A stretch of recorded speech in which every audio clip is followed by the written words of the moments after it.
start. So this one will be in English. So hopefully you will be able to understand me. If not, please ask questions and I will try to repeat. So let's start with what I have today. So today I'm going to present some code, right? So I will be talking about the Langchain Library and how to implement it with basically Node.js application using Nest. So that's the idea. So just quick introduction about me. So I'm CTO at Startup House. Startup House is a software house where we are basically delivering a lot of startups for the customers all over the world. And yeah, that's we usually are using JavaScript, TypeScript, React, Node. So this is our main technologies. We have also a few others, but let's say that's what we do. I've been for many years in charge of the company that detected fraud in retail stores. So a lot of data, a lot of patterns. So this is what I've been doing for the past number of years. Then I've been consultant for McKinsey. Again, there's quite a bit projects, bank digitalizations, and so on. And now, I'm at Startup House. Personally, I'm technology enthusiast, right? So, I love just basically going to code, even though I don't have a lot of time, right? Because I'm not programming on a daily basis. But I'm trying to stay up to date and basically, with my developers, with my team, to to use the latest technology and just to be upfront with what's going on in the market. And also I'm petrolhead, so I like to drive the cars, and I'm also the co-owner of the Evo magazine, so the paper version. So if you like cars, you can check it out also. That's my LinkedIn. So please get in touch. We can also discuss. And after the session, please leave the feedback. Tell me what you think about this. I'm not doing those quite often, right? So any feedback would be very very good. So yeah, let's start with more materials, right? So the materials are here. You can download it from here if you want to scan it, or just approach me after the sessions. It's also in my GitHub. So yeah, so just everything will be available there. And so for today, I will talk a little bit about the Nest.js. What is this? Do you know what's Nest.js? Are you using Nest.js? Hands up. How many people are using Nest? Okay, 3, 4. Okay, so that's good. So I will just do a quick introduction to Nest. Then I will also talk about the Langchain library. What are the features, how it is structured. Then a few words about the vector stores and the embeddings, because it's like a part of what we are doing here and how to basically connect this data. And I will also show the code, and I will try to actually run the application. So let's see how it will work. Of course, at the end, we will get some Q&A. So if you have any questions, please go ahead and I will try to answer it. I'm not promised that I will answer them. Okay, so basically Nest, right? So why we are picking Nest? Nest is our technology of choice for the backend development. And from my perspective, as a CTO, I'm trying to pick the technology that will be scalable, that will be production ready, and for me, very important, that will be structured, right? So Nest will offer us those parameters. And we can actually, build different kind of APIs. Of course, the TypeScript is there, right? And it's combined object-oriented programming with the functional programming concept. So, it's very flexible and it's production ready.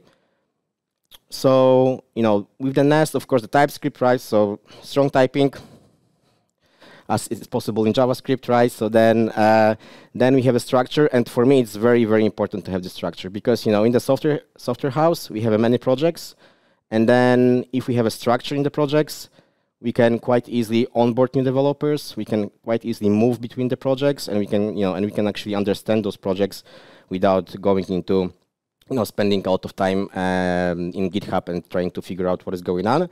And as you can see on the right side, the application is divided into the modules, right? So for example, you can have the user module, order module, chat module, and then you can add features. So again, it's very important to have this structure because most of the applications that we are starting with the modular monolith, right? But if it's necessary, we can always scale it up to microservices, right? We can, it's very flexible to work with this technology. So that's very important. And of course, in terms of basically the testing and in terms of, how it works, there is dependency injection, right, system. So basically, we are injecting the objects through the constructors. What we are doing is that, we can change quite easily some of the implementation. So for example, with one of the projects, it's quite easy to change between NoSQL databases and SQL databases. We need to basically write one module to do it, and it's very easy then to test it because, again, to mock those services, it's quite easy because there are no dependencies inside the classes. So that's quite important. And then Nest is also structured in the modules, and the modules, they have few attributes, few classes, right? Few objects. So the controllers are the objects where actually you are exposing APIs.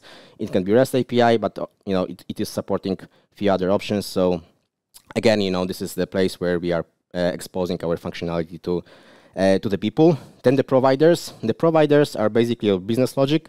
So it can be repository patterns, it can be services, it can be all of the good things that where the magic happened. And then we are defining what we want to export. So basically what we want to export from the module to be used by different modules, and also what modules we can use from different part of the application, so we can also import the modules. So that's basically how the Nest works. And again, I'm a huge fan of it, right? In the JavaScript world, it's structured, it works, it's production ready, great stuff. So if you have a chance, please check it out. If you are using it, that's already great. So so the Langchain. So what is the Langchain, right? How it works?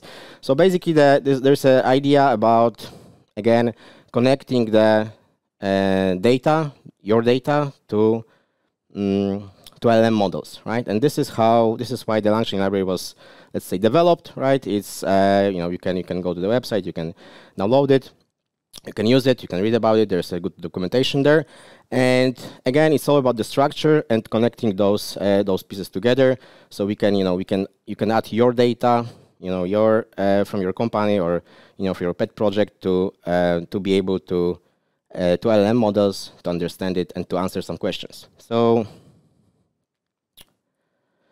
what are the features, right? So the main feature, and basically it's like the concept is about the chains.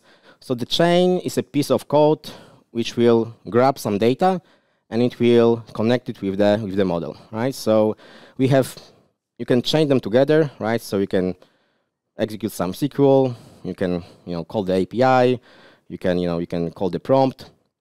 So you can chain them, and basically then you can merge this data that's been collected, and you can use it in the model. And this is what I will show you today, how to do it.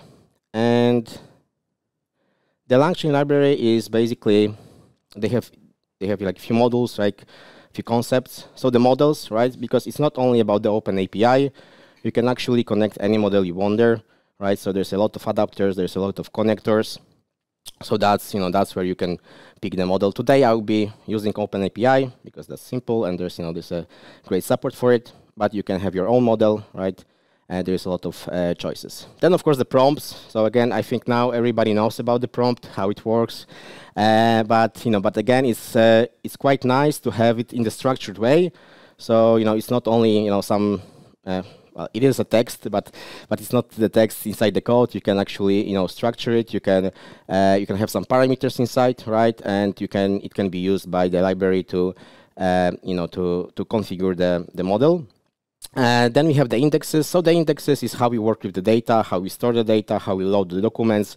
So again, many adapters you can use, and actually you can save this data. Then there is a concept of the memory. So the memory is about the conversation history, basically, right? So if you have if you are chatting with the model, you have the history, and then you can basically use what you already been writing, right? You can save this memory, somewhere in the database. So that's how it works. And the chains, right? So the chains, this is what I just discussed. This is the way how we can grab the data and how we can connect those steps to be able to to get the information from the model and to get the data to the model. And then they have agents. So the agents is the basically concept of applying multiple chains, and it is picked by the library, right? So it's more about, okay, I would like to, get the weather, right? And we have few chains configured, and it will know that, okay, I need to call this API, I need to call this chain to be able to answer this question. So this is basically how how the agent works. So so I think that's more or less the structure of the Langchain. And the next topic is actually about the embeddings and to understand what is the embedding, because when you think about the models, about the LM, you need to understand how this works, because there is no like a lot of logic and a lot of sequence when actually the model is answering those questions. So basically, how it works is that if you are giving the data or if you are training the model, it will map each word to to the number, and there is some logic to how it will map with how the words are similar to each other. And for example, here on the graph you have rocket, drone, and helicopter, and there are some parameters. And of course, the models, they have millions of those parameters, right? We have only 3 here, but the models, they have millions of them. And how it works is basically the angle between the drone and the rocket and the helicopter will tell you how similar those words are, right? So from this graph, you can see that, okay, the rocket is more similar to the drone than to the helicopter. And basically, this is how the model works. This is how you get the responses, right? So whenever you are asking someone, whenever you are asking for something, there is no like logical steps. There is no like logical thinking behind it. It's a semantic context and the relationship between the words. So sometimes you will get answers that are most common on the internet, for example, if you feed the data, and it may be not true, right? Because that's how it works, and this is how the model is built. So you need to be aware, how to use it, and how to use it in the way that it will actually tell you something meaningful. So that's the model. And then the vector store, right? So if we are going to get these embeddings, if we have those vectors, then we just need to store it somewhere, right? So we have this concept of the vector stores. So the vector stores are basically databases.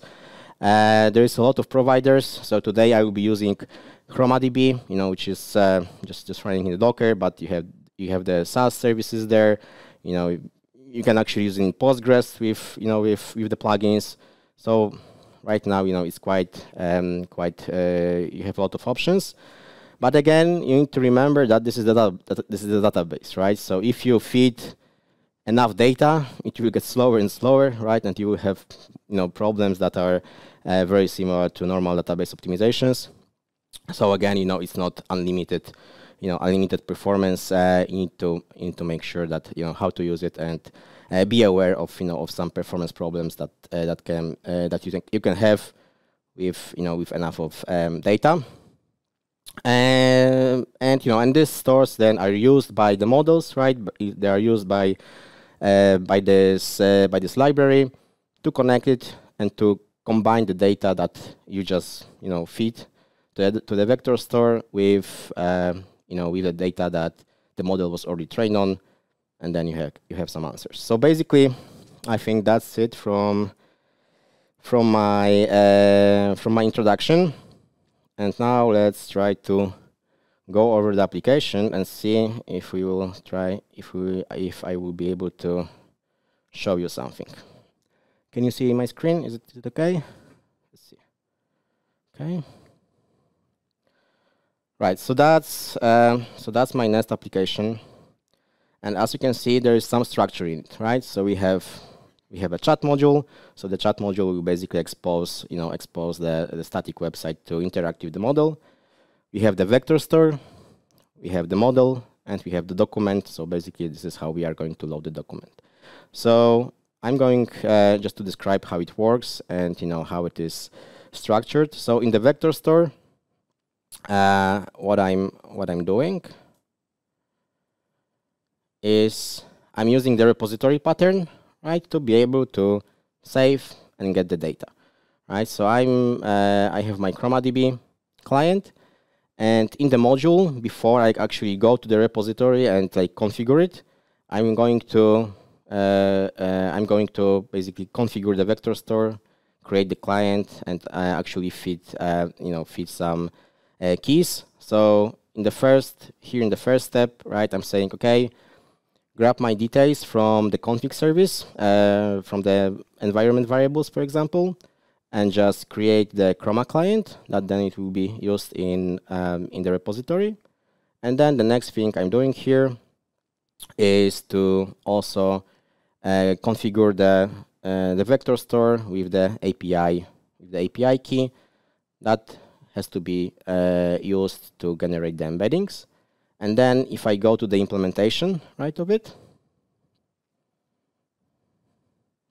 this is the typical, repository implementation. So basically, I have my client, right? I have my API key, and now what I can do is to basically create the collection. So create my database, right? Create my place to store the embeddings, and then I also have this function to create the embeddings.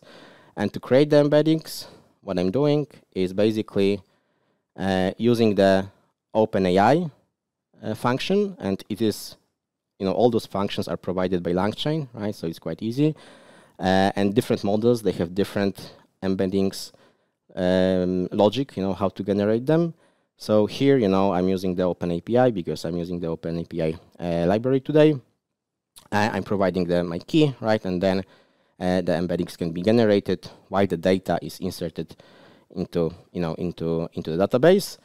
And as you can see, one more maybe interesting part here, and I'm just playing with the monads, right? So I have the result monad here, and basically what I'm doing, I want to avoid checking null, and this is what you can do with the monads. So you don't need to worry about the nulls because basically you have it covered here.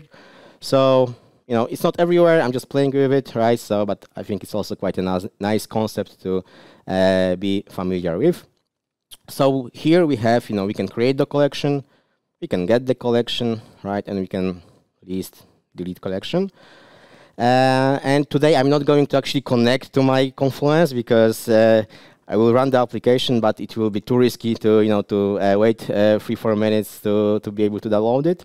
But as you can see here in my requests, I can basically run the request to my local ChromaDB, and I don't want to delete it, so just want to get the collections.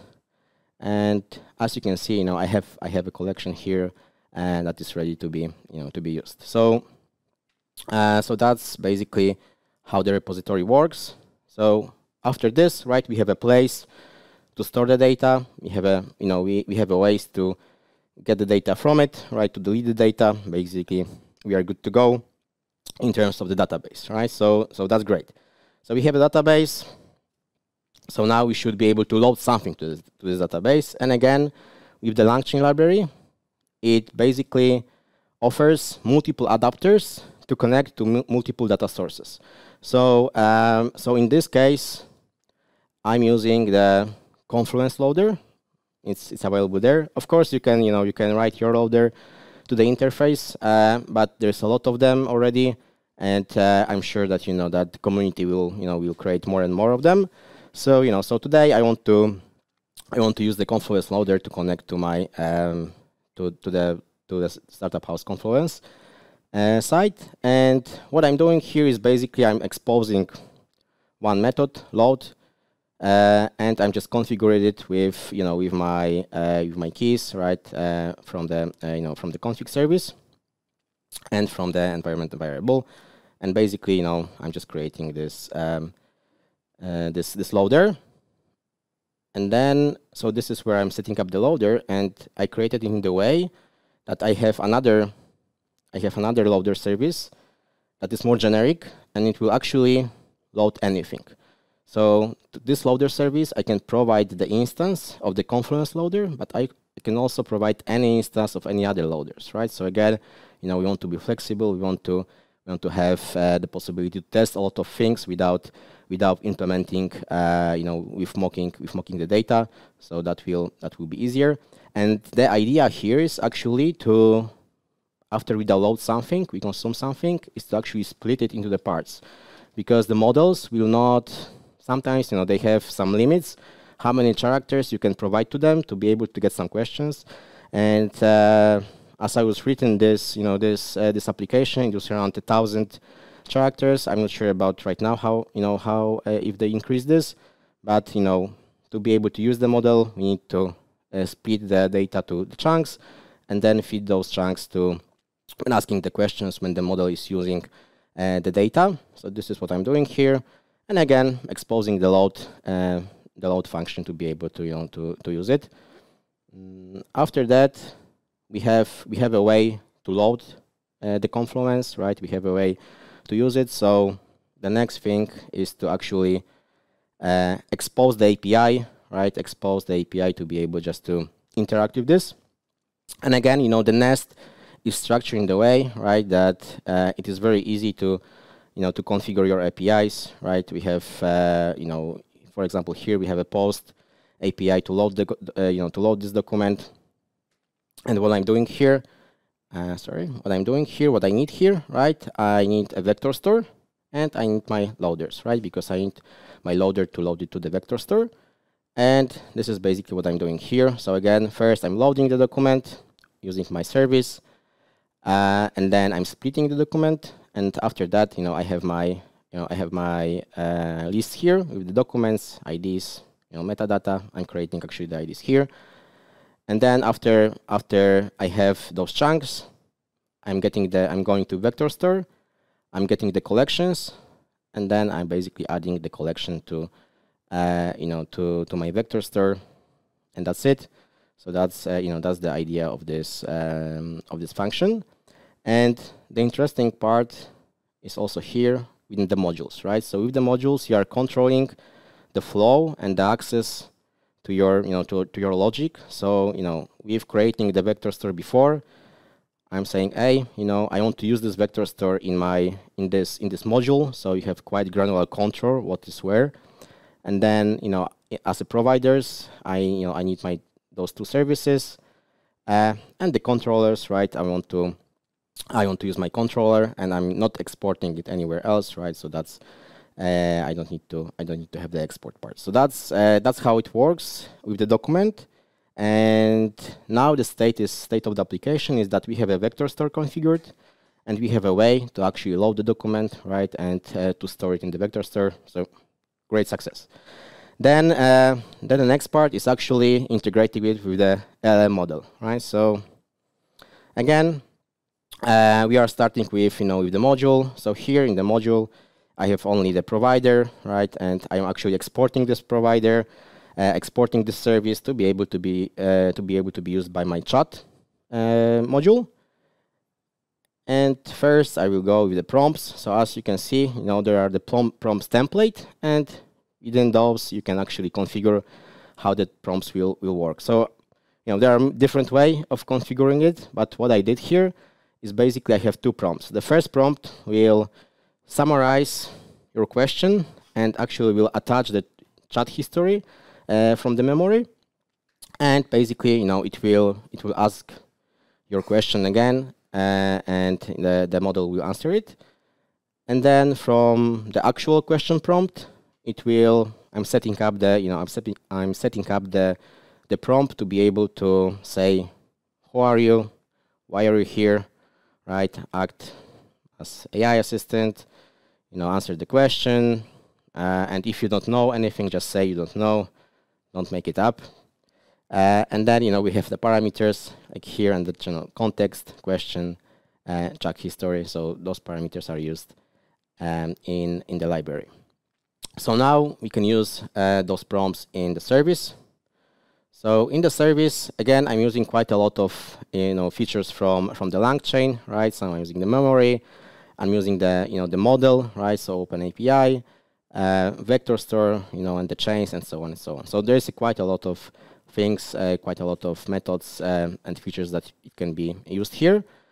So I'm configuring the model, right? So again, Open API. This is my choice for this demo, and I'm using GPT-4 to answer my questions.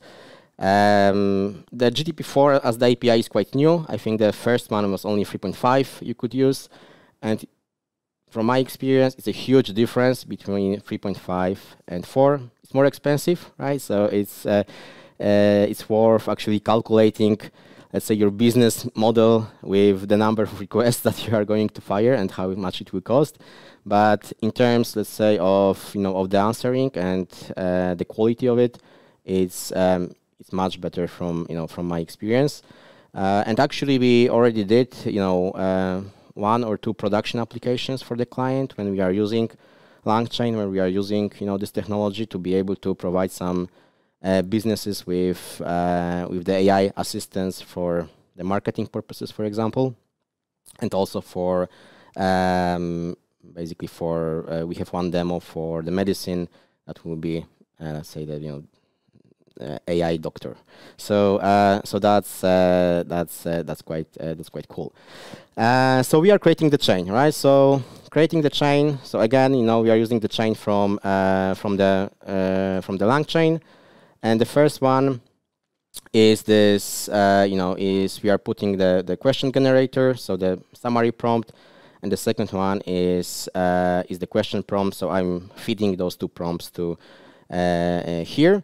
And then I have this conversational retrieval QA chain, and again, so this is the most important one, because here I'm saying that I want to use my vector store to be able to answer my questions, and this is basically how it works. Then we have the memory. So this is something that I mentioned, and here is just the buffer memory. But again, if you want to keep the conversation history and go back, after, just make it persistent, you can have, something like a database here to collect, to store this history.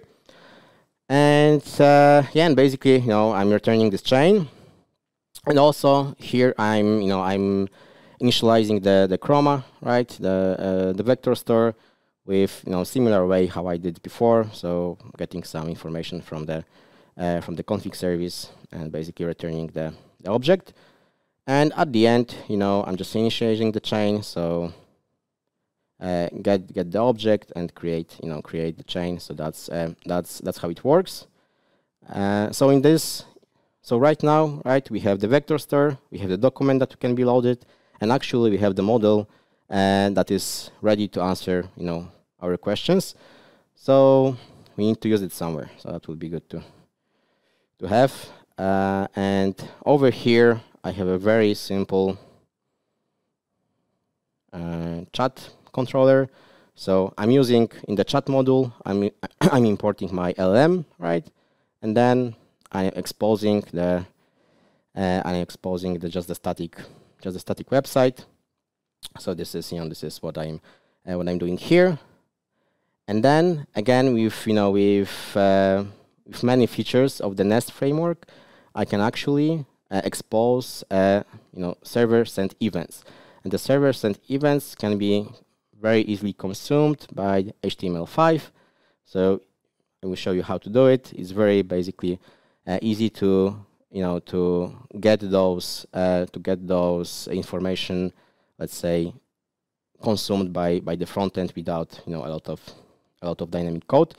And this is what I'm doing here, right? So I'm getting the chain, and basically what I'm doing is, of course, sending using the chain, right? Sending the information to the model, and then I configured the model in the streaming mode. So it will basically, I will show you. Sorry, I forgot about it.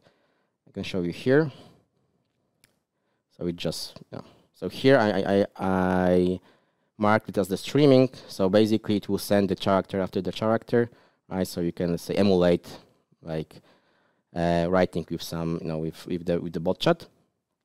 And in the controller, right, then because it's sending me those characters, I need to collect them, right? So this is what I'm doing here, and I'm just observe the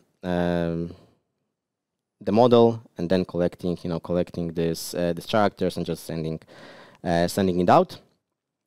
So this is what is happening here, and then in my website, basically what I'm doing is connecting to my API with I'm sending the question, and also I'm sending this history, and I'm using the event source to be able to grab this data, and just on each event I'm just adding this data to the website. So that's just typical stuff, but basically how this is this is how it works. And actually I will try to show it and maybe ask some questions. So now I will try to run it and see how it works. Okay, something is running, so that's good. Okay, so that's my website. It's not too fancy, but there is a submit button, so that's good. And I have one more thing, right? I prepared myself, so I'm hoping to get some real answers here.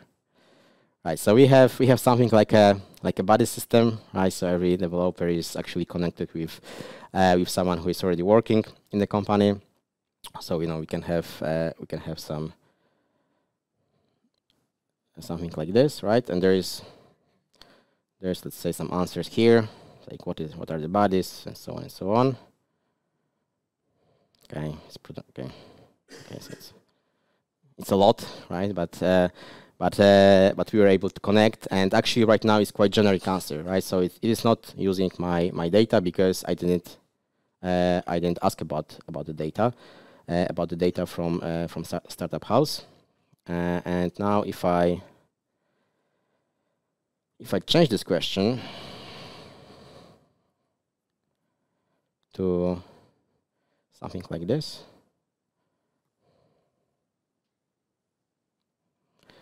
then it doesn't work. Look, that's what's happening with sometimes on the demo. But then it actually started producing some answers, right? From actually from the data from the Confluence, right? So basically this is how we can use it, and this is how basically we know that right now it's actually using my data from the Confluence.